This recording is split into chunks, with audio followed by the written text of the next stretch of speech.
So you've mentioned probiotics several times, and I am part of a lot of Facebook groups where moms are like overwhelmed with the probiotic information. Yeah. Just recently I was talking to somebody and they say, well, my doctor told me my kid should be taking 100 billion probiotics and there's no product with that. And then other people say like, no, you only need 8 billion. And so there's a lot of conflicting information. Sure. Then there is like this whole thing that probiotics sometimes are grown on like sugars and things we don't want in our bodies. Yep. So do you have any advice for moms? Like, how do you figure out what to take, what to give to your child?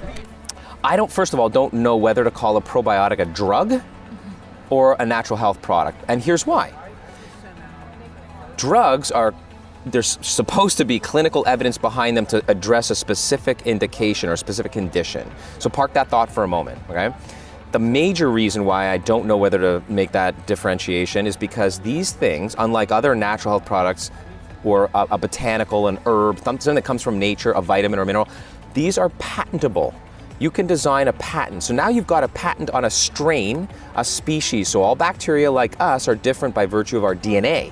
So once you identify a strain or species that seem to possibly be able to do something like improve immune system, or prevent against antibiotic-associated diarrhea, or C. difficile, or whatever the issue might be, now you study it.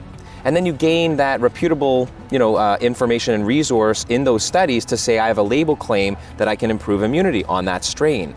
So there is no such thing as the best probiotic. You have to do their due diligence to understand what is that strain studied and proven to do in a human population. It's also not just about dose. Now we do have something especially notorious in the world of probiotics called pixie dusting. So you could use an effective strain, but use so little of it that's never going to make a difference. Yeah. So understanding strain specificity and indication. I'll throw out a website that talks about all kinds of different strains and species and different products. It's called probioticchart.ca. Okay, and it's not specific to the actual brand, it's just to the individual probiotic culture. So a mom could go there and figure out which one's for colic, right? Which one's for immune function.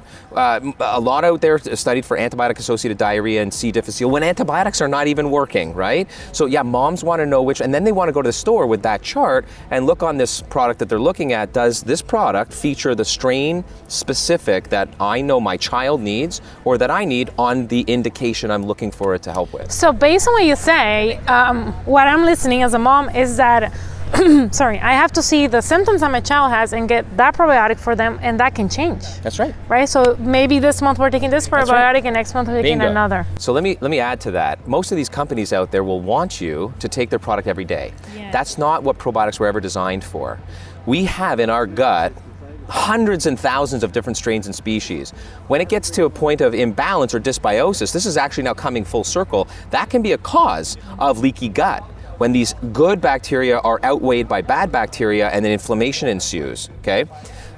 But the bottom line is to identify, as you just put it, what strain species, and then load your system up for a couple of weeks, and then you can give it a break. You've done the job of introducing that culture. Now, here's the trick though. How do you keep it alive? How do you keep that culture thriving? That is soluble fiber. You feed them, it's like fertilizer to the soil. So your child has colic, you introduce the bacteria that helps and satisfies for colic for 2 weeks, and then you stop that and you give them the soluble fiber and introduce that so that culture continues to grow. So the famous prebiotics. So there's a lot. There's acacia bean. There's the combinations like psyllium. One of my favorites, and I've just gone to India to do a documentary on this, is guar bean. So an extract of guar bean. Chicory root's another one, but some of these cause the very symptoms that we're looking to avoid. The gas and the bloating and distension. You don't want that. You want regulating fiber. You want fiber that's going to feed a probiotic. And at the end of the day, that's guar bean extract, and it's available. So I do deep dives in the environments, the manufacturing centers that supply the consumer-facing brands. So where can we get what you're discovering?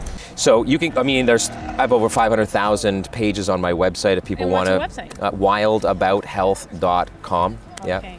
Yeah, and people can go there and they can learn a lot more and tons of free information on all of what we discussed here today. Thank you so much. My pleasure. This was really insightful, so I really appreciate it. Good.